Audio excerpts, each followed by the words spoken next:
Welcome to Teaching Truth. Her Majesty the Queen, who died last September at Balmoral Castle on the banks of the River Dee, made an immeasurable contribution to this nation.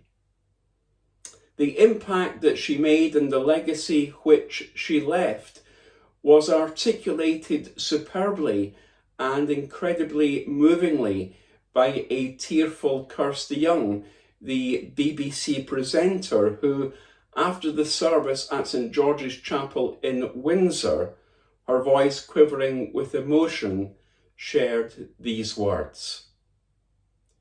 From the might of the military parade and the splendour of Westminster Abbey to the hushed intimacy of St George's Chapel in Windsor, it's often felt in recent days that a veil of sorrow has covered the nation.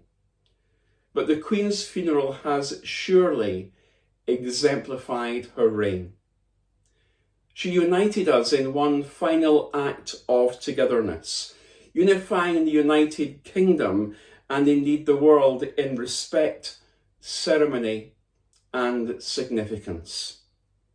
As a very young woman, she famously said that her whole life, whether it be long or short, would be devoted to our service. Well, never was a person truer to their word. And today we have come together, many of us with tears in our eyes, but all of us with an abiding warmth in our hearts for all that she gave. Just over 3 months ago, the world and a certain little bear said, "Thank you for everything." And the Queen looked as though she thoroughly enjoyed the occasion.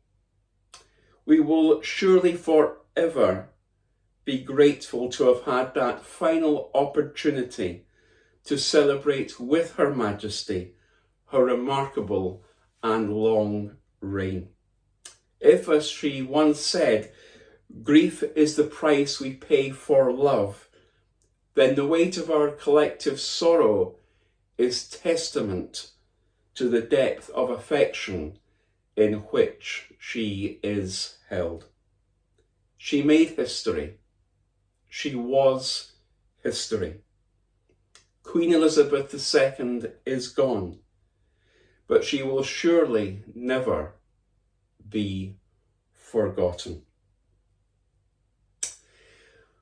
Well, today, as we take the first step on the journey in our new and exciting series, I want to take you not to the banks of the River Dee, but to the banks of the River Nile, to meet a baby who became a man who made biblical history, a man who was history, a man who will never be forgotten, and a man whose long life was devoted to the service of his people, the Israelites.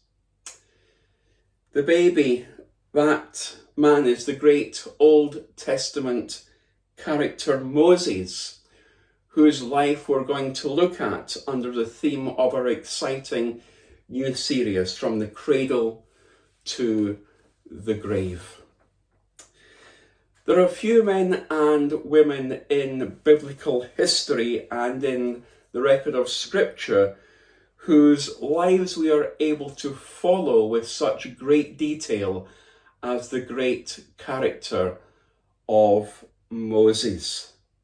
We know nothing of David's early years or of Isaiah's childhood, but we know of Moses' birth, followed by his remarkable encounter with God at the burning bush, his oversight of the construction of the tabernacle, his leadership of the people across the Red Sea, and so much more. Not to mention that he was the one who received the 10 Commandments.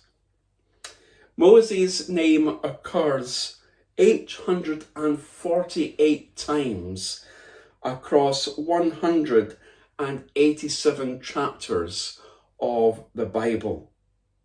The words "and the Lord spoke to Moses" are recorded 99 times. And the words "and the Lord said unto Moses" are recorded 51 times. In the New Testament, the name of Moses occurs around 80 times.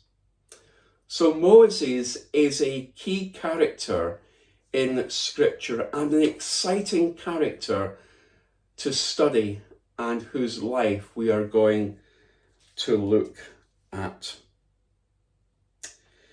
Moses is a great character of the Old Testament. He is seen as a prophet, a priest and a king.